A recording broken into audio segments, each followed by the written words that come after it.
이름 높이며 주를 찬양하나이다. 나를 구하러 오신 주를 기뻐하나이다.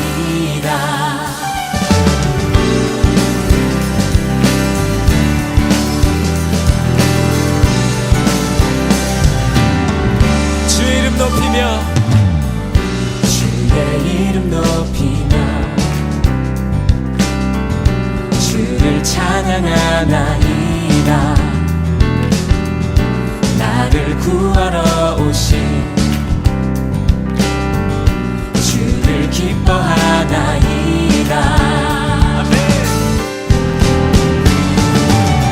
하늘 영광 버리고 이 땅 위에 십자가를 지시고 죄 사했네. 무덤에서 일어나 하늘로 올리셨네. 주의 이름 높이리.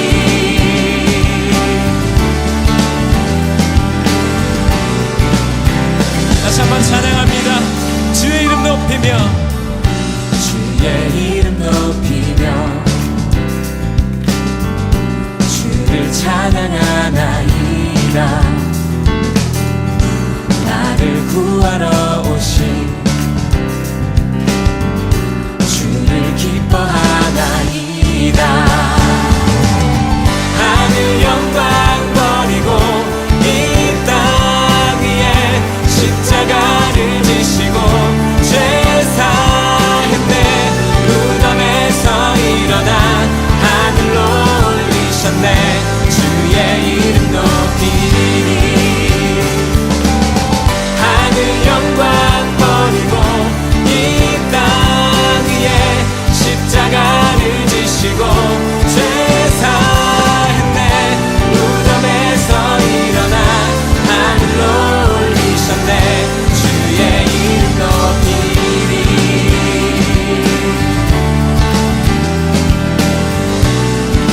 우리 목소리로 고백하십시다. 하늘 영광 버리고 이 땅 위에 십자가를 지시고 죄 사했네. 무덤에서 일어나 하늘로 올리셨네. 주의 이름 높이리. 아멘. 하늘 영광 버리고 이 땅 위에 십자가를 지시고 죄 사했네. 무덤에서 일어나 하늘로 올리셨네. 주의 이름 높이리.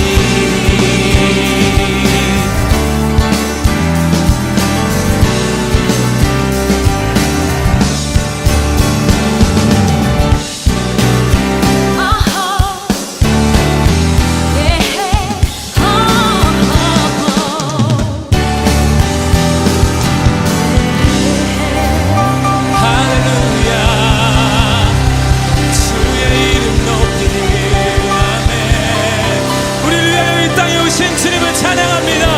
우리 더 큰 박수와 함성으로 우리 주님께 영광 돌리십시다. 할렐루야.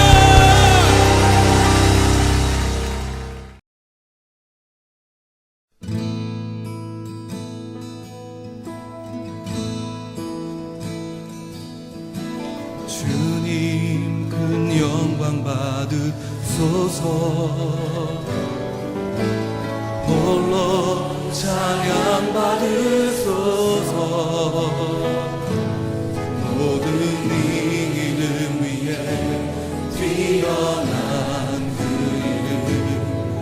온 땅과 하늘이 다 찬양해. 겸손하게 우리 무릎 꿇고 주 이름 앞에 영광 돌리네. 모두 절하세 독생자 예수. 주께 찬양 드리리. 모든 영광과 존귀와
그렇듯 겸손하게 우리 무릎 꿇고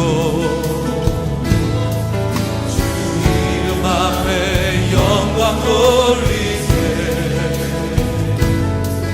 모두 절하세. 독생자 예수 주님께 찬양 드리리. 다같이 모든 영광과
한 주간 동안 평안하셨습니까?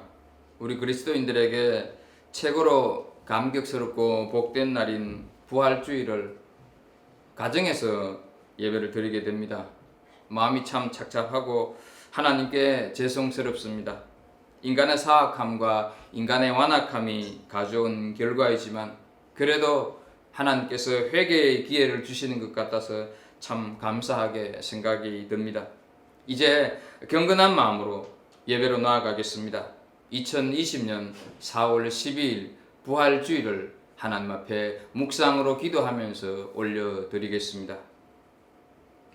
우리 주 예수 그리스도의 아버지 하나님을 찬송하리로다. 그의 많으신 긍휼대로 예수 그리스도를 죽은 자 가운데서 부활하게 하심으로 말미암아 우리를 거듭나게 하사 산 소망이 있게 하시며 썩지 않고 더럽지 않고 쇠하지 아니하는 유업을 있게 하시나니 곧 너희를 위하여 하늘에 간직하신 것이라.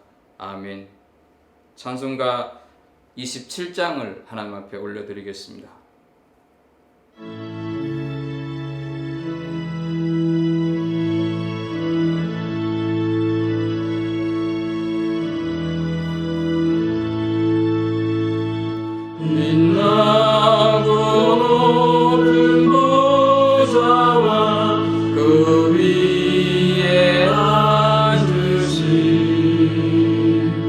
주 예수 얼굴 영광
지셨네 날 위해 지셨네 나 이제 생명 있음은 주님의 은혜요 저 사망 권세 이기니 큰 기쁨 넘치네 큰 기쁨 넘치네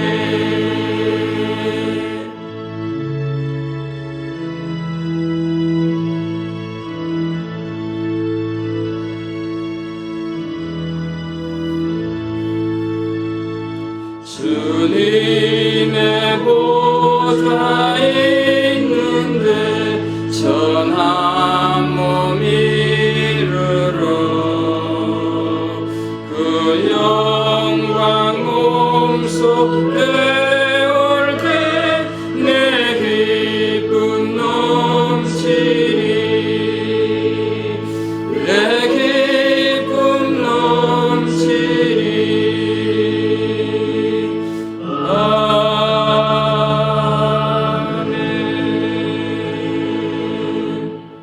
다 함께 사도신경으로 우리의 신앙을 하나님 앞에 고백하시겠습니다.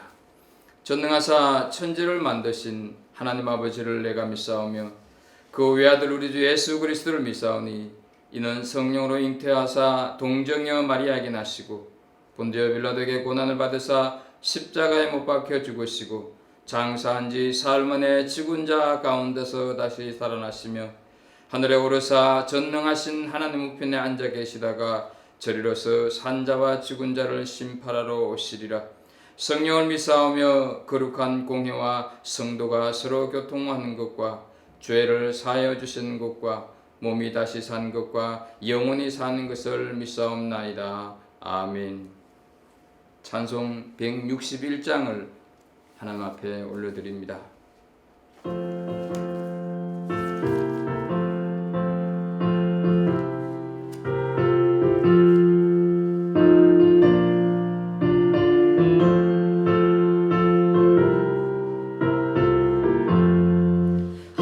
할렐루야 우리 예수 부활 승천하셨네 세상 사람 찬양하니 천사와 다 받으라 구주 예수 부활하사 사망 권세 이겼네 구주 예수 부활하사 사망 권세 이겼네 할렐루야 우리 예수 왕의 왕이 되시고 우리들의 중보 되심 성령 증거하시네 구주 예수 부활하사 처음 열매 되셨네 구주 예수 부활하사 처음 열매 되셨네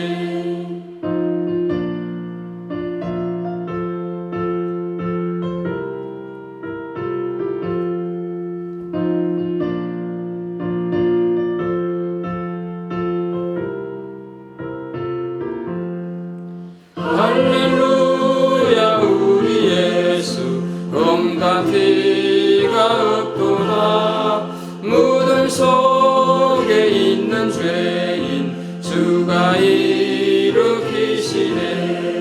구주 예수 부활하사 영광 주러 오시네 구주 예수 부활하사 영광 주러 오시네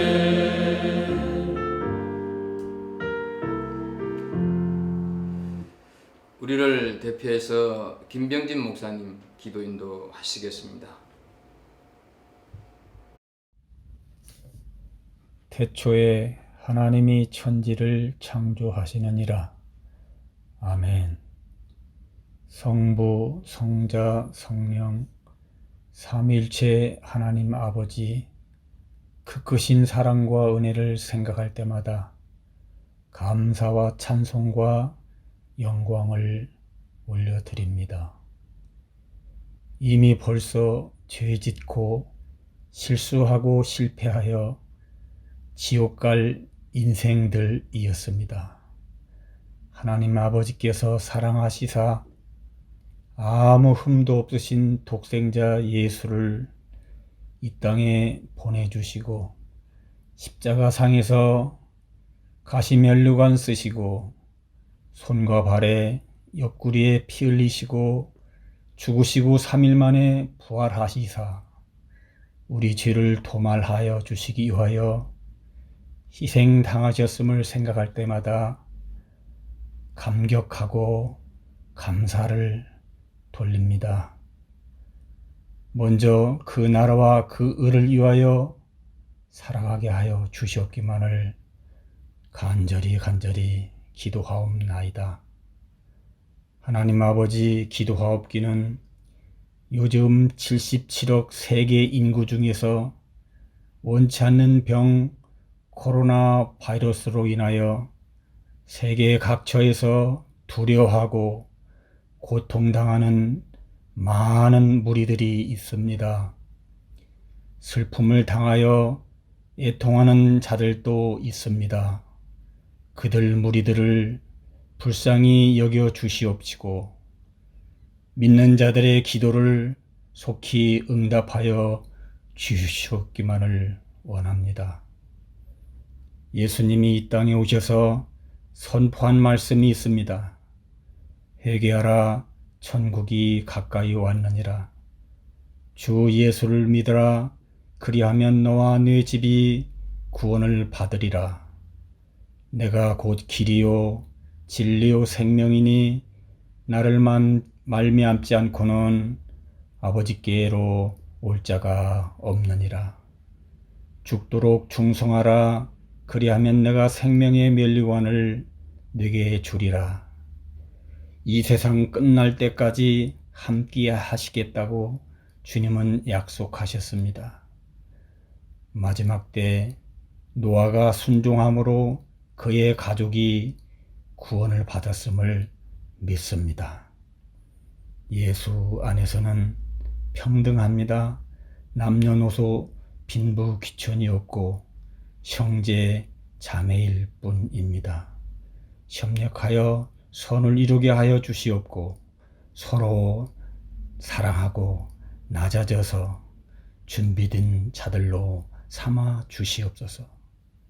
십자가 단위에 세우신 주의 종 이태환 목사님, 준비하신 하나님의 말씀, 능력의 말씀, 주옥같은 하나님 말씀 선포하실 때에 은혜가 있게 하여 주시옵소서. 죄에 대하여, 의에 대하여, 심판에 대하여, 그리고 부활하신 주님의 날에 각 처소에서 예배하는 주님의 교회, 하나님의 교회, 갈보리 공동체, 성도님들을 모두에게 기쁜 날, 주 나의 죄 씻은 날, 감격하며 할렐루야로 예배드리게 하여 주시옵소서. 쟁기질하는 농부가 앞만 보고 쟁기질하는 것처럼 십자가만이 이정표가 되게 하여 주시옵소서. 적은 소득이 의를 겸하면 많은 소득이 불의를 겸한 것보다 나으니라 저희들에게 말씀하셨습니다.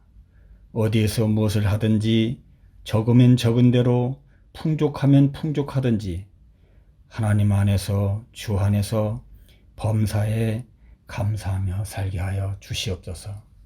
다시 기도하옵기는 시간의 소중함을 알고 깨달아 구하고 찾고 두드리게 하시고 세월을 아끼는 삶을 살게 하여 주시옵소서. 갈보리 교회 공동체 모두가 하나님을 더욱더 알고 배우고 확실한 일에 거하게 하여 주시옵소서. 아무 공로 없는 무익한 종 예수님의 이름으로 기도하옵나이다. 아멘. 부활주일인 오늘 하나님께서 우리들에게 주시는 말씀입니다. 신약성경 고린도전서 15장 1절부터 8절입니다. 신약성경 고린도전서 15장 1절에서 8절 우리 다 함께 한 목소리로 하나님의 말씀을 봉독하도록 하겠습니다. 1절부터 읽습니다. 형제들아, 내가 너희에게 전한 복음을 너희에게 알게 하노니 이는 너희가 받은 것이요 또 그 가운데 선 것이라. 너희가 만일 내가 전한 그 말을 굳게 지키고 헛되이 믿지 아니하였으면 그로 말미암아 구원을 받으리라. 내가 받은 것을 먼저 너희에게 전하였노니 이는 성경대로 그리스도께서 우리 죄를 위하여 죽으시고 장사 지낸 바 되셨다가 성경대로 사흘 만에 다시 살아나사 게바에게 보이시고 후에 12 제자에게와 그 후에 500여 형제에게 일시에 보였나니 그 중에 지금까지 대다수는 살아있고 어떤 사람은 잠들었으며 그 후에 야고보에게 보이셨으며 그 후에 모든 사도에게와 맨 나중에 만삭되지 못한 자 같은 내게도 보이셨느니라. 아멘. 부활주일입니다. 부활이 사실이냐 아니냐 하는 것을 놓고 왈가왈부한다는 것은 이미 우리에게 별 의미가 없습니다. 부활이 나에게 어떤 의미가 있느냐 이것을 고민해야 하고 부활을 믿지 못하는 불신자들에게 어떻게 부활 신앙을 가지도록 해야 할 것인가 하는 것이 우리의 과제가 되어야 할 줄로 믿습니다. 부활은 죽었다가 다시 살아난 것을 말하지만 죽었다가 살아났다고 해서 다 부활이라고 하지는 않습니다. 요한복음 11장에 보게 되면 죽은 지 4일 된 나사로를 예수님께서 살리십니다. 그것을 보고 나사로가 부활했다 이렇게 말하지 않습니다. 부활은 죽었다가 다시 살아나는 것을 말하는 것이 아니라 살아났으면 더 이상 죽지 않는 것을 부활이라고 합니다. 나사로는 살아났다가 다시 죽었기 때문에 부활이라고 말하지 않는 것입니다. 많은 분들이 이런 말을 합니다. 예수님에 대한 이야기 다 좋다. 가르침도 좋고 그분이 본을 보인 삶도 좋고 남을 위해 죽으신 것도 좋고 그분이 봉사와 섬김 이런 것들 다 좋지만 부활하셨다는 말은 좀 빼면 좋겠다 이렇게 말을 합니다.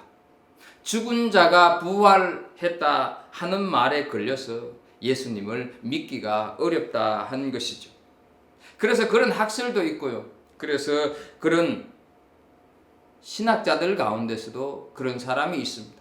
학식이 높은 사람들 중에서도 허다하다 하는 것이죠. 그러나 성경에서 부활 사건을 빼면 기독교는 아닙니다. 고린도전서 15장을 흔히 부활장이라고 부릅니다. 오늘 주시는 말씀을 통해서 복음과 부활의 관계를 먼저 살핀 다음 부활의 확실성 그리고 세 번째는 부활의 정인에 대해서 알아보도록 하겠습니다. 첫째, 복음과 부활의 관계입니다.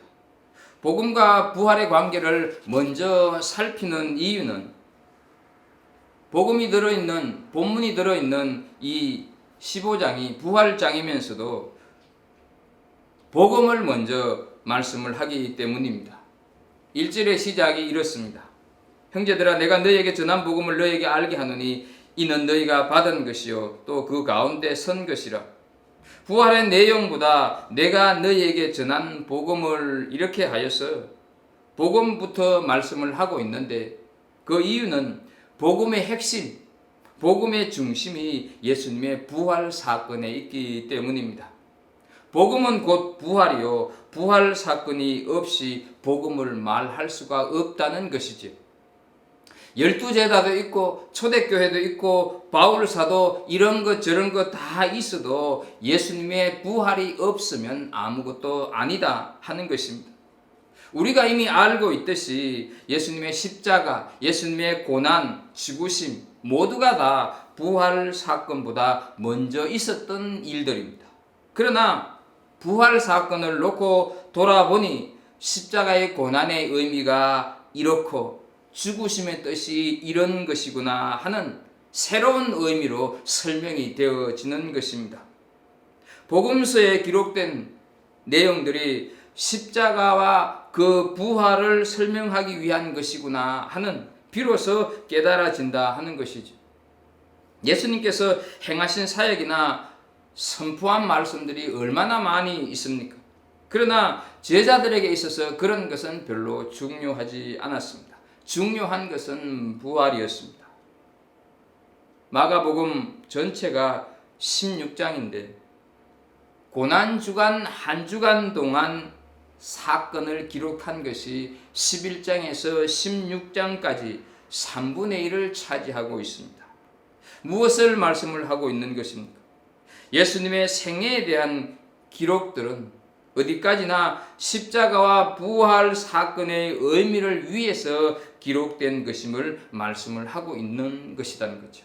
그러므로 기독교는 곧 부활의 종교이며 부활을 떠나서는 아무것도 아닙니다. 그 부활 사건을 중심으로 해서 그 부활 사건이 바로 복음의 핵심이다 하는 말씀입니다. 그리고 바울 사도가 그 복음을 내가 너희에게 전한 복음이라 이렇게 말을 하고 있습니다. 이 말은 바울 사도 자신은 전하는 것뿐일지 전하는 것뿐인데 그 부활 사건이 자기의 사건이 아니다 하는 뜻입니다. 다시 말씀드려서 자신이 만들어낸 철학이나 자신이 지어낸 사상이 아니라는 말입니다. 그저 나는 전하는 것뿐입니다 하는 뜻입니다. 그런데 전한다는 말에는 놀라운 뜻이 담겨 있습니다. 일반 소식을 전하는 것이 아니고 어떤 소문을 전달하는 단순한 의미가 아닌 특별한 뜻을 가진 전함이다 하는 것이죠. 예수님의 부활을 전하는 것은 동네에 떠돌아다니는 소문을 알려주는 것과는 근본적으로 다르다는 것입니다. 왜냐하면 이 전함이 사람을 살리고 이 전함이 구원하는 복음이기 때문에 그렇다 하는 것이죠. 이렇게 전한 복음을 1절 끝에 보게 되면 너희가 받은 것이요 라고 말씀을 합니다. 여기서 받았다 하는 이 말 역시 단순히 어떤 물건을 건네주니까 받았다 이런 의미가 아닙니다. 영접한다 하는 뜻입니다. 받았다와 영접한다 하는 이 말은 그 의미가 비슷할지 모르지만 우리는 그 말들을 사용할 때는 충분히 구별해서 사용하고 있습니다. 이 영접하다는 말은 우리 신앙에 매우 중요한 말입니다. 요한복음 1장 12절 말씀을 보겠습니다. 영접하는 자 곧 그 이름을 믿는 자들에게는 하나님의 자녀가 되는 권세를 주셨으니 말씀을 합니다. 영접하다를 영어 성경에는 receive 이렇게 하여서 받아들인다를 영접한다는 말로 번역을 하고 있습니다. 그런데 이 구절을 자세히 보게 되면 영접하는 자와 곧 그 이름을 믿는 자는 같은 사람입니다. 무엇을 믿는 자라 하는 말씀입니까? 예수님을 믿는 자, 예수님의 부활 곧 복음을 믿는 자라 하는 말입니다. 영접한다는 것이 믿는 것이고 받아들인다 하는 말이라는 것이죠. 예를 들어서 청춘 남녀가 서로 좋은 감정을 가지고 교제를 합니다. 얼마 지나서 남자가 여자에게 내가 당신을 사랑하니 결혼합시다 라고 프로포즈를 합니다. 이때 여자가 그 프로포즈를 받아들이면 결혼하겠다고 하는 뜻이 되는 것이고 이제는 다른 남자와 이성적인 만남을 하지 않겠다고 하는 결단을 의미하는 것입니다. 이때 이 여자가 남자의 프로포즈를 받아들이는 것, 그것을 영접하다 이런 의미로 이해를 해야 된다는 것이죠. 지식적으로 수긍한다고 하는 말 이상 나는 예수님을 구주로 영접하였습니다. 받아들였습니다. 그래서 그리스도인이 되었습니다. 하는 것이죠.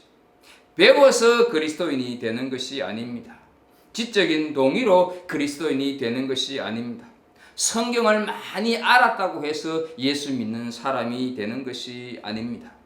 직분을 가졌다고 모태신앙이라고 해서 예수님을 영접한 것이 아닙니다. 신학적인 지식이 있다고 해서 예수 믿는 사람이 아니라는 것입니다. 예수 그리스도 부활하셔서 지금도 살아 계시는 그분을 내가 영접하는 것, 그것을 예수 믿는다, 이렇게 말하는 것입니다. 물론 영접하는 데는 성령의 역사와 더불어서 지적이고 정적이고 의지적인 결단이 함께하는 신비로운 체험이 있는 것이 사실입니다. 영접하는 순간 나의 주인은 내가 아니라 주님이 되는 것입니다. 이것을 예수님을 영접하고 복음을 받았다, 이렇게 말하는 것이고 구원을 얻었다고 하는 것입니다. 그래서 마태복음 10장 40절에 보게 되면 너희를 영접하는 자는 나를 영접하는 것이요 나를 영접하는 자는 나를 보내신 이를 영접하는 것이니라 말씀을 하고 있습니다. 예수님께서 십자가에 달려 죽으셨다가 부활하심을 믿는 것을, 복음을 받아들인다, 그것을 영접한다 하는 말입니다. 그리고 부활의 내용이 곧 복음입니다. 복음과 부활은 이런 관계를 가지고 있다 하는 것을 우리가 알 필요가 있습니다. 두 번째, 복음의 내용을 좀 구체적으로 살피면서 부활의 확실성에 대해서 알아보도록 하겠습니다. 먼저 복음의 내용은 예수 그리스도의 죽으심입니다. 3절 4절을 보면 내가 받은 것을 먼저 너희에게 전하였노니 이는 성경대로 그리스도께서 우리 죄를 위하여 죽으시고 장사 지낸 바 되셨다가 성경대로 사흘 만에 다시 살아나사, 이렇게 말씀을 하고 있습니다. 3절에서 내가 받은 것을 하는 의미는 앞에서 말씀을 드린 대로 예수 그리스도를 영접했다고 하는 뜻으로 예수님을 믿었다고 하는 말과 같습니다. 그럼 예수 그리스도의 무엇을 믿었다 하는 말인가 하는 거죠. 우리 죄를 위하여 죽으시고 예수 그리스도의 십자가의 죽으심을 믿었다 하는 것입니다. 그리고 그것을 고린도 교회 성도들에게 전했다고 하는 의미입니다. 그런데 왜 예수님이 죽으셨다고 말씀을 합니까? 우리 죄를 위하여 죽으셨다 말씀을 하고 있습니다. 그냥 죽으신 게 아니라는 것입니다. 아무 개가 죽었다 이런 말이 아니라는 것입니다. 우리 죄를 위하여서, 내 죄를 위하여서. 여기서 위하여라고 하는 헬라의 뜻은 대신해, 이런 뜻을 가지고 있습니다. 이것이 복음이고 이것이 부활의 근거가 되는 것입니다. 그래서 고린도전서 5장 17절에 이런 말씀을 하십니다. 그리스도께서 다시 살아나신 일이 없으면 너희의 믿음도 헛되고 너희가 여전히 죄 가운데 있을 것이요, 말씀을 합니다. 그러니까 예수 그리스도의 죽으심은 내 죄와 직결되어 있다 하는 말씀입니다. 또 하나 복음의 내용은 4절을 보면 알 수가 있습니다. 사흘 만에 다시 살아나사입니다. 사흘은 유대인들의 풍습으로 죽은 후에 몸이 부패하기 시작한다고 믿는 시점입니다. 따라서 사흘은 확실한 죽음을 나타내며 다시 산다는 것은 불가능하다고 하는 의미입니다. 예수님께서 완전한 죽음에 이르셨다고 하는 것, 그래서 장사 지낸 바 되셨는데 인간으로서는 불가능한 부활을 이루셨다 하는 것입니다. 예수님께서 죽으셨다고 하는 것은 내 죄를 대신하셨다는 것입니다. 예수님께서 부활하셨다고 하는 것은 나를 어렵다 하신 것이 되는 것입니다. 예수님의 죽으심이 우발적인 것이 아닌 내 죄를 위해 죽으시고 나를 어렵다 하시기 위하여서 부활하신 것입니다. 이제 우리가 유심히 보아야 하는 것은 부활의 확실성을 전하기 위하여서 복음의 내용인 죽으심, 장사되심, 다시 사심을 말씀을 하시면서 강조를 하고 있는 한 가지 단어가 있습니다. 그것이 바로 성경대로입니다. 성경대로 그리스도께서 우리 죄를 위하여 죽으시고 장사 지낸 바 되셨다가 성경대로 사흘 만에 다시 살아나시고 성경대로를 반복을 하면서 예수님의 부활 사건을 바로 성경 안에서 이해를 하고 있다 하는 것이죠. 이사야서 53장 5절에 그가 찔림은 우리의 허물 때문이요 그가 상함은 우리의 죄악 때문이라. 그가 징계를 받음으로 우리는 평화를 누리고 그가 채찍에 맞음으로 우리는 나음을 받았도다 하여서 고난받고 죽으실 것을 예언하셨습니다. 이사야서 53장 9절에 그는 강포를 행하지 아니하였고 그의 입에 거짓이 없었으나 그의 무덤이 악인들과 함께 있었으며 그가 죽은 후에 부자와 함께 있었도다 하여서 아리마대 요셉의 무덤에 장사될 것을 예언하셨고 성경에서 그대로 성취가 되었습니다. 예수님께서 겟세마네 동산에서 기도를 마친 후에 체포되실 때 한 제자가 체포하러 온 제사장의 종의 귀를 칼로 그냥 내리쳐 버립니다. 이때 예수님께서 마태복음 26장 54절에 이렇게 말씀을 합니다. 내가 만일 그렇게 하면 이런 일이 있으리라 한 성경이 어떻게 이루어지겠느냐 하시더라 말씀을 합니다. 내가 십자가를 지지 않으면 이런 일이 있으리라 한 성경이 어떻게 이루어지겠느냐? 성경에 예언된 것이 성취되어야 할 것이 아니냐 하는 말씀입니다. 말씀의 모든 일들이 예수님의 사건 속에서 성취가 되고 있는 것을 보게 됩니다. 또 하나 우리가 생각해 본다면 가룟 유다를 보고도 예수님께서 이런 말씀을 하십니다. 마태복음 26장 24절에 인자는 자기에 대하여 기록된 대로 가거니와 인자를 파는 그 사람에게는 화가 있으리로다. 그 사람은 차라리 태어나지 아니하였더라면 제게 좋을 뻔하였느니라 말씀을 합니다. 여기 이 말씀을 우리가 이해해 본다면 인자는 자기에 대해서 기록된 것으로 가거니와 할 이 말씀이 어떤 뜻을 가지고 있느냐 하는 거죠. 예수님은 자기 자신이 성경에 기록된 대로 십자가를 지야겠지만 하는 말씀입니다. 그래서 십자가를 지시는 것도 죽음을 당하시는 것도 장사 지낸 바 되시고 부활하시는 것도 다 모두가 다 성경대로라는 것입니다. 우리는 신앙생활 속에서 성경대로 믿는 것이 필요하고 성경대로 기대하는 것이 필요하고 성경대로 살아가는 삶이 필요합니다. 모든 것이 성경에 따라서 우리의 삶이 설명되어져야 한다 하는 것이죠. 그런 신앙을 가져야 하고 성경적인 그런 진리가 우리 삶의 현실 속에서 성취가 되는 그런 증거를 가지고 우리가 이 세상을 살아야 한다 하는 것이죠. 그러면 성경대로 이렇게 말을 할 때 이 성경은 어떤 성경을 말씀을 하느냐 하는 거죠. 이때 성경은 구약 성경을 가리킵니다. 고린도전서를 고린도 교회로 보낼 당시에는 아직 신약 성경이 없었습니다. 이름에도 자꾸 성경대로를 강조하는 이유는 무엇 때문일까?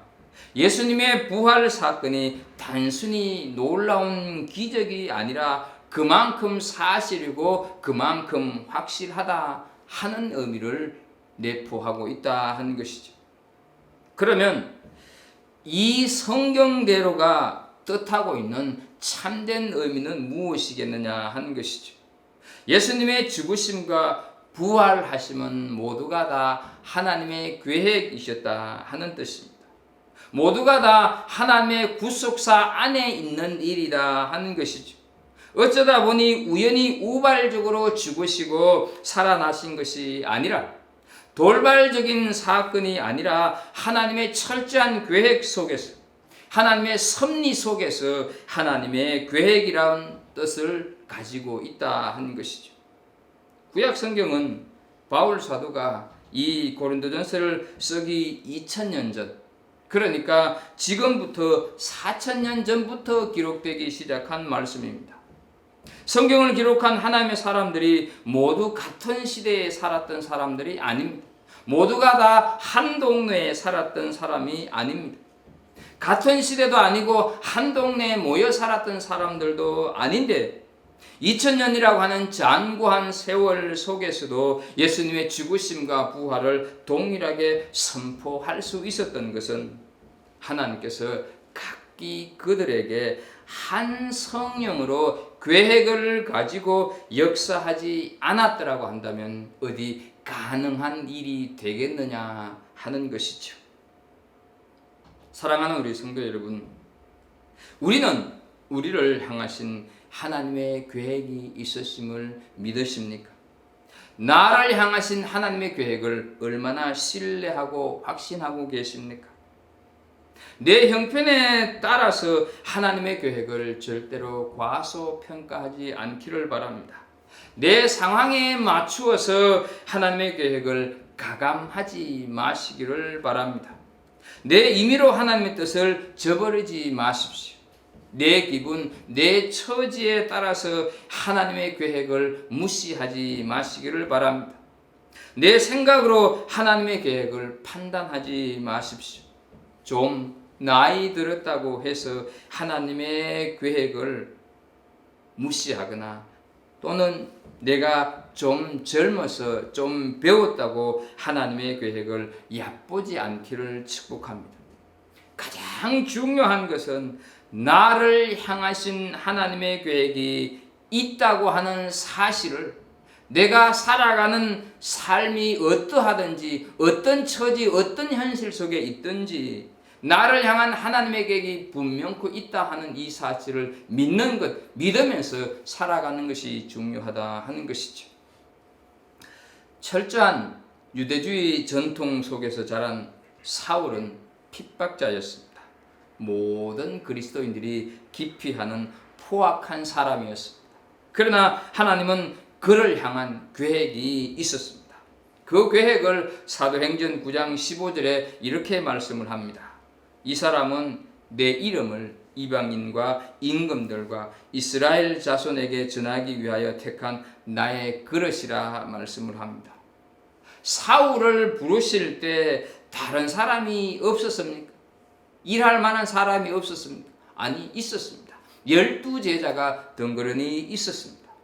더욱이 사울은 주님이 이 땅에 계실 때 주님을 직접 만났거나 주님으로부터 직접 말씀을 배운 적이 없었습니다. 오히려 얼마 전까지만 해도 주님을 대적하던 폭도에 불과했습니다. 그런 그가 하나님의 계획 속에 쓰임을 받았을 때 신약 성경에 나오는 모든 교회들, 대부분의 교회들은 그가 세웠습니다. 그리고 신약 성경 27권 중에 3분의 1에 해당되는 성경을 기록했습니다. 이것이 사울에게는 큰 영광이었지만 반대로 보게 되면 당시 있었던 12제자들의 입장에서 보게 되면 그리 달가운 일은 아니었습니다. 왜냐하면 먼저 자신들이 부름을 받았지만 자신들의 할 일을 나중에 부름받은 바울 사도가 많이 했기 때문입니다. 우리는 여기서 중요한 교훈을 배울 수가 있습니다. 모든 사람에게 하나님의 계획이 있다고 하는 것은 참 크나큰 은총입니다. 그러나 그 계획에 대한 결과는 전적으로 인간의 응답에 달려 있다 하는 것입니다. 갈릴리 어부였던 제자들이나 폭도였고 핍박자였던 사울이나 모두가 다 하나님의 계획 속에 사도로 부름을 받았다고 하는 것은 큰 은총입니다. 아니라면 2000년 전 그 수많은 사람들 중에서 보잘것없는 어부를 택해서 제자로 삼고 핍박자, 정말로 폭행자 이를 사도로 삼아서 하나님의 계획 속에 들어갈 수가 있었을까 하는 것이죠. 그러나 그 계획을 동일하게 응답한 것은 아니었다 하는 것이죠. 사도행전 10장을 넘어가게 되면 12제자들은 역사의 무대로 다 사라지고 사울만 바울 사도라고 하는 이름으로 오늘 우리들에게 남아있다 하는 사실입니다. 국가적으로 록다운을 시작한 지 2주가 넘었습니다. 이 일도 하나님의 계획임을 믿습니다. 하나님의 계획을 믿는다면 우리는 그 계획을 이루어가는 삶이 각각의 가정에서 있어야 할 줄로 믿습니다. 가깝게는 이 가침이 풀렸을 때 내가 무엇으로 하나님의 계획을 이룰 것인지, 더 멀리는 앞으로 내게 남은 인생을 어떻게 하나님의 계획을 이루며 살 것인지를 기도하면서 말씀을 묵상하면서 세우는 그런 은혜가 있기를 축복합니다. 세 번째, 부활의 확실성을 더 분명하게 해주는 부활의 정인들을 한번 살펴보겠습니다. 5절, 6절입니다. 게바에게 보이시고 후에 12 제자에게와 그 후에 500여 형제에게 일시에 보였나니 그 중에 지금까지 대다수는 살아있고 어떤 사람은 잠들었으며, 이렇게 말씀을 합니다. 이 의미는 여기에 허다한 정인들이 있다 하는 말씀입니다. 여러분, 게바는 누군지 아시죠? 베드로를 가리킵니다. 그리고 12 제자에게 보이셨습니다. 특히 6절을 보게 되면 500여 형제에게 일시에 보이셨나니 이렇게 말씀을 하는데요. 이 말씀은 복음서에는 없는 이 고린도전서에만 있는 말씀입니다. 한두 사람을 한두 번 정도는 속일 수가 있습니다. 그러나 500명을 일시에 속이기는 불가능합니다. 더욱이 그 500여 형제들 중에 죽은 사람이 있지만 대다수는 살아있다고 말씀을 합니다. 행여 부활을 의심하는 사람들이었다고 한다면 살아있는 자들을 만나서 예수님께서 부활하셨다고 하는 사실이 정말이냐 하는 것을 바울 사도에게 물어보게 되면 바울 사도의 그 정언이 거짓이 아니다 하는 것을 확정하여 알 수 있지 않게 되겠습니까? 그리고 7절을 보게 되면 예수님의 친동생 야고보에게도 보이셨다 하는 것입니다. 이것은 무엇을 말씀하시는 것입니까?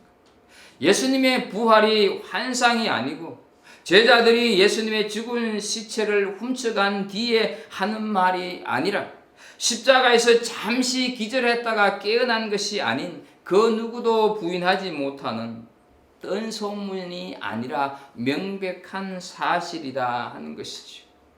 그래서 고린도전서 15장 13절에 말씀을 합니다. 만일 죽은 자의 부활이 없으면 그리스도도 다시 살아나지 못하셨으리라 말씀을 하고 있습니다. 더 결정적으로 부활 사실을 쐐기를 박는 정언은 바로 바울 사도 자신입니다. 8절을 봅니다. 맨 나중에 만삭되지 못하여 난 자 같은 내게도 보이셨느니라 말씀을 합니다. 내가 예수를 만났다 하는 것이죠. 부활하신 예수님을 내가 만났다 하는 것입니다. 이것이 가장 중요합니다. 다른 사람에게 보이셨다 하는 것은 내가 들은 것이지만 내가 뵌 것은 내가 체험한 요지부동의 사실이다 하는 것이죠. 예수님의 부활에 내가 정인이다. 그리고 내가 정인이기에 바로 나는 이 정인된 삶을 한평생 살아가고 있다라고 바울 사도가 얘기를 하고 있는 것입니다. 이렇게 부활의 정인들이 참 많이 있습니다. 우리는 어떻습니까? 설교를 시작하면서 부활이 사실이냐 아니냐를 가지고 왈가왈부한다고 하는 것은 적어도 우리에게는 의미가 없는 일이라고 말씀을 드렸습니다. 사랑하는 우리 성도 여러분, 부활을 믿습니까? 우리는 예수님의 부활을 믿는 사람들입니다. 그러나 인생을 살면서 닥치는 여러 가지 어려움으로 인해서 믿음이 흔들릴 때가 많이 있습니다. 여러분, 믿음이 흔들린다고 하는 것은 부활에 대한 확신이 흔들린다 하는 말과 같습니다. 부활 사실이 이렇게 확실할진데 우리의 믿음이 흔들릴 수가 있느냐 하는 것이죠. 부활의 주님을 믿을 때 우리의 인생도 다시 살아날 줄로 믿습니다. 부활은 단순히 우리 영육이 사는 것뿐만 아니라 우리의 모든 것을 다시 일으키는 능력이 되는 줄로 믿습니다. 그래서 베드로전서 1장 3절에 보게 되면 그의 많으신 긍휼대로 예수 그리스도를 죽은 자 가운데서 부활하게 하심으로 말미암아 우리를 거듭나게 하사 산 소망이 있게 하시며 말씀을 하고 있습니다. 확실한 부활의 증거가 말씀에 있으니 어떠한 상황 속에서도 믿음을 잃지 않기를 축복합니다. 부활의 주님은 주님만을 위해서 있는 것이 아닙니다. 주님을 믿는 모든 사람들에게 주시는 하나님의 축복입니다. 주님의 부활을 단순히 머릿속에서만 기억하지 않기를 바랍니다. 부활을 아는 자에게 주어지는 축복이 아니라 부활은 부활을 믿는 자에게 주어지는 축복이다 하는 것이죠. 주님의 부활을 믿는 자가 부활의 능력을 누릴 수가 있습니다. 예수님의 부활은 하나의 어떤 이론이 아니라 사실이고 역사고 실제입니다. 2020년 부활주의를 맞으면서 부활 정인이 되시기를 축복합니다. 다른 사람의 체험이나 다른 사람들부터 들어서가 아니라 내가 보고 내가 체험한 부활의 정인이 되십시오. 그래서 부활을 믿지 못하는, 그래서 부활이 없다고 하는 사람들에게 내가 체험한 부활을 들려주시고 내가 부활의 정인이 됨을 보여주시기를 바랍니다. 그래서 그들 또한 부활의 정인이 되게 하는 은혜가 우리 모두에게 있기를 축복합니다. 복음은 부활을 믿는 것이고 부활이 곧 복음입니다. 예수님께서는 성경대로 죽으시고 성경대로 장사 지낸 바 되시고 성경대로 부활하셨습니다. 허다한 부활의 정인들이 있습니다. 그 가운데 우리 한 사람 한 사람도 포함되는 은혜가 있기를 소망합니다. 혼란스럽고 어지러운 세상을 사는 유일한 길은 부활의 확실함을 붙잡는 것입니다. 확실한 부활의 복음 위에 서시기를 바랍니다. 확실한 부활 사실에 삶의 뿌리를 내리시기를 바랍니다. 죽음을 이기시고 오늘 다시 사신 주님께서 우리를 다시 일으키실 줄로 믿습니다. 이 부활의 감격을 누리시는 성도들이 되기를 주 예수 그리스도 이름으로 축복합니다. 기도하겠습니다. 하나님 아버지, 오늘 부활주의를 우리에게 허락해 주셔서 감사합니다. 고난과 고통과 십자가를 지시고 죽음을 이기시고 우리에게 소망을 주시고 우리를 어렵다 하시기 위해서 다시 살아나신 그 영광스러움을 우리에게 허락해 주셔서 감사합니다. 하나님 아버지, 우리가 세상을 살아가면서 정말로 여러 가지 온갖 어려움들이 있다 할지라도 부활신앙을 굳게 잡고 정말로 내 삶의 기초가 부활신앙이 되어서 어떠한 시련과 역경이 온다 할지라도 그 모든 것들을 잘 이겨내고 감당해 나가는, 당당히 살아가는 하나님의 사람들이 다 되게 하여 주옵소서. 하나님 아버지, 우리가 교회에 모이지 못한 이 어처구니 없는 현실 속에서도 각 가정에서 이 부활주일 예배를 드립니다. 하나님 아버지, 이 예배를 정말로 온전히 드릴 수 있는 우리 모든 성도들 되어서 참으로 부활신앙을 가지고 살아가는 하나님의 모든 백성들을 다 되게 하여 주옵소서. 예수 그리스도 이름으로 기도하옵나이다. 아멘. 찬송 171장 하나님 앞에 부르시겠습니다.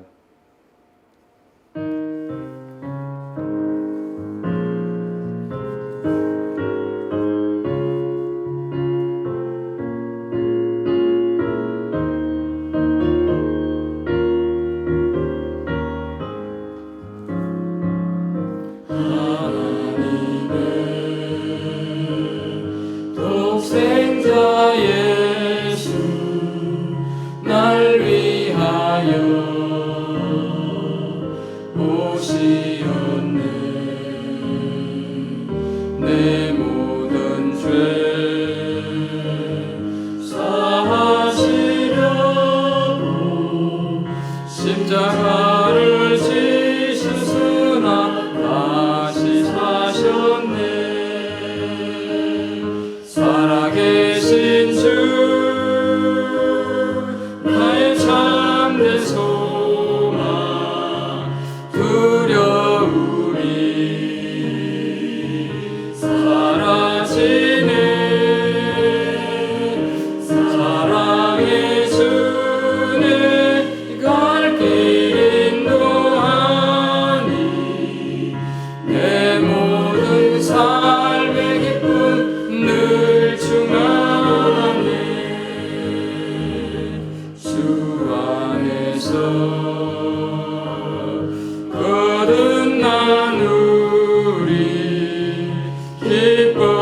부활하신 후에 우리 주님 배우리라.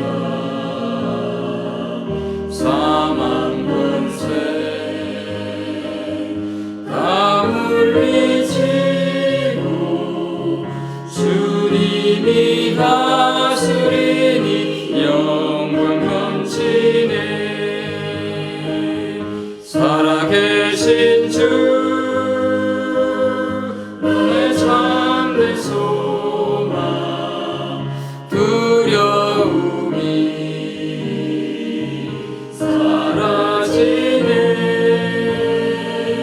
사랑의 주내 갈 길 인도하니 내 모든 삶의 기쁨 늘 충만하네.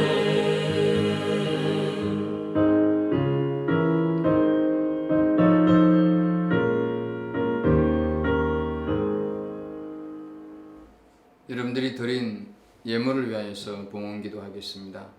하나님 아버지, 부활주의를 우리에게 주시고 하나님이 사랑하시는 갈보리 모든 공동체 식구들 한 사람 한 사람이 예배당에 모이지 못하고 각기 가정에서 부활주일 예배를 올려드립니다. 하나님, 이 예배 가운데 우리의 마음을 물질에 담아 하나님 앞에 예물 드리는 손길들 일일이 기억해 주시며 저들의 그 중심과 그들의 그 마음과 저들의 저 생각을 하나님께서 어여삐 여겨 주셔서 하나님이 약속하신 복이 저들의 가정과 생업 위에 풍성이 넘치게 하여 주옵소서. 10의 1절을 드리고 주일헌금을 드리고 또 감사헌금을 드리고 알 수 없는 이름의 제목으로 하나님 앞에 올려드리는 모든 예물들 하나님께서 기뻐 회망해 주셔서 아벨이 드린 산제사가 되게 하여 주옵소서. 하나님 아버지, 오늘도 각기 처소에서 예배하는 저들 가운데서 육신의 연약함 때문에 힘들어하고 지쳐하는 저들이 있습니다. 우리가 이렇게 자주 만나지 못하는 가운데서 행여 어려움에 처해 있는 자들 있는지도 모르겠습니다. 하나님 다가가셔서 위로해 주시고 고쳐주시고 회복시켜 주시고 치료하여 주시옵기를 간절히 바라옵고 소원합니다. 어린 아이부터 작년에 얘기까지 하나님의 백성들 다 지키시고 인도하여 주옵소서. 예수 그리스도 이름으로 기도하옵나이다. 아멘. 교회 소식 몇 가지 알려드립니다. 아시는 대로 오늘 부활주일입니다. 사망 권세를 이기시고 다시 사신 주님을 여러분 우리 모두가 마음껏 찬양하기를 바라고요. 하나님께 영광을 돌립니다. 그리고 이 부활의 기쁨과 평화가 흩어져 있는 우리 모든 성도들에게 넘치기를 소망합니다. 지난달부터 계속해서 특별 기도 기간이 이어지고 있습니다. 매일 저녁 9시 30분에 온 성도가 함께 간절하게 기도해 주시면 좋겠습니다. 첫째는 세인트 데이빗 교회의 문제가 잘 해결되고 그래서 그것이 우리 교회 안에 하나님의 뜻을 이룰 수 있는 일들이 되게 해달라고 좀 기도했으면 좋겠고요. 아시는 대로 한국을 비롯하여서 이것도 그렇고 이 코로나 바이러스가 창궐하고 있는데 속히 사라지게 해주시고 또 이런 일들을 통해서 열방의 지도자들과 백성들이 겸손히 무릎 꿇고 하나님 앞에 회개의 기도하는 역사가 일어나게 해달라고. 주보 선교를 안에 이 오클랜드에 있는 모든 한인 교회들이 연합해서 기도하는 그런 이 코비드 119 기도 제목들이 있습니다. 여러분 그거 매주일 바뀝니다.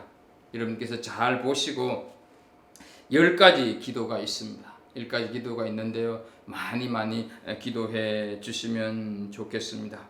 성경 정독 100일 운동 11주차로 접어들었습니다. 이런 일들을 통하여서 말씀을 정독한 훈련이 좀 정탁되는 각 개인에게 정탁되는 그런 기회가 되었으면 좋겠습니다. 내일부터 시작되는 이 범위 마가복음 4장에서 누가복음 15장까지입니다. 하루에 4장씩 꼭 읽으시고 묵상하시고 또 묵상하면서 받은 은혜 카톡방에 올려주시면 좋겠습니다. 유아 세례식을 5월 3일 자녀 주일에 베풀 예정입니다. 유아 세례를 받을 자녀를 둔 부모님들 준비해 주시면 좋겠습니다. 아울러서 이 록다운 기간이 속히 해제되어서 우리가 유아 세례를 베푸는데 이 지장이 없도록 함께 기도해 주시면 좋겠습니다. 그리고 이 국가적 위기를 극복하기 위한 이 록다운 기간을 우리는 이 신앙의 유익을 위해서 지혜롭게 활용할 수 있는 그런 계기가 되었으면 좋겠습니다. 특히 이 시간에는 좀 많이 기도하면서 가정에서 보냈으면 좋겠습니다. 그동안에 우리가 하나님을 경홀히 여겼던 것, 예수님의 십자가의 사랑과 보혈의 은혜를 너무 값없이 생각했었고, 그래서 또다시금 날마다 예수님을 십자가에 못 박는 그런 삶을 이렇게 회개할 수 있는 그런 시간으로 좀 보내주시면 좋겠습니다. 그리고 각 공동체 인도자들은 이 가능하면 화상으로 공동체 식구들과 만나는 그런 시간을 좀 가졌으면 좋겠습니다. 우리 공동체 가운데서 이 네팔 공동체는 이 줌이라고 하는 그 화상 방법으로 이렇게 공동체 예배도 드리고 있고, 또 가끔씩은 식구들끼리 예배는 아니라 할지라도 안부를 묻는 그런 이 함께하는 영상 화상 채팅을 하고 있다고 하는데요. 우리 인도자들 좀 배워서 이것을 다 설치해서 함께 이렇게 안부를 물으면 또 예배도 가능하면 드렸으면 좋겠습니다. 주일 예배가 이 매주일 오후 1시에 유튜브로 중계가 되고 있습니다. 이 주보에 나와 있는 주소를 치시거나 또 주일 오전에 되게 되면 항상 바로 들어갈 수 있는 주소를 전달해 드립니다. 그 클릭을 하시면 바로 이렇게 예배에 참여할 수가 있고요. 예배 순서 역시 보내드린 주보를 참고해 주시면 좋겠습니다. 그리고 하나님 앞에 드린 예물 온라인으로 할 수도 있고, 또 모아 놓았다가 나중에 예배 드리러 오실 때 이렇게 하나님 앞에 드려도 되겠습니다. 혹시 온라인으로 하실 분들 예금주 우리 갈보리 교회 그다음 은행 부자 있는 거 보시고 참고해 주시면 좋겠습니다. 교회 소식 이상입니다. 이제 우리 다 함께 응답송 후에 축도로 예배 마치겠습니다.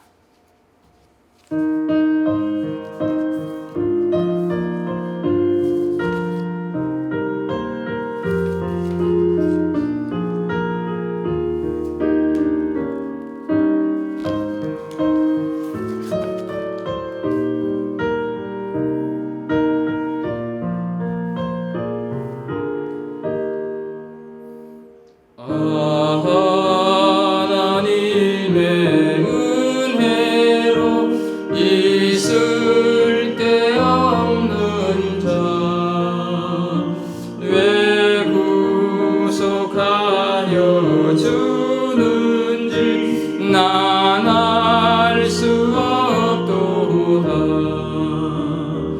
내가 믿고 의지하는 내 모든 형편하시는 주님 늘 보호해 주실 것을 나는 확실히 아네. 주 언제 강림하실지 꼭 밤에 오낮에 또 주님 만날 그곳도 난 알 수 없도다. 내가 믿고 또 의지하는 내 모든 형편 하시는 주님 늘 보호해 주실 것을 나는 확실히 아네.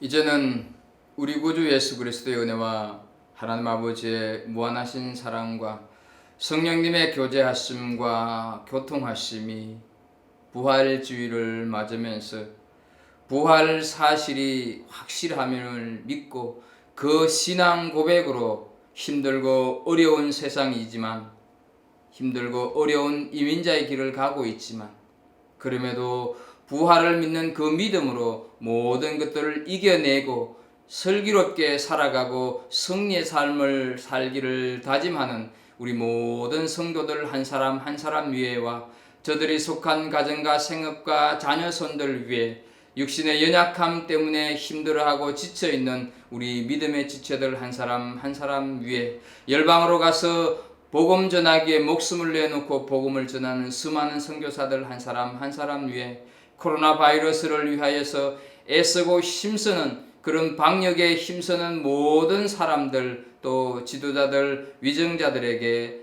이제부터 영원토록 함께 하시기를 간절히 축원하옵나이다. 아멘.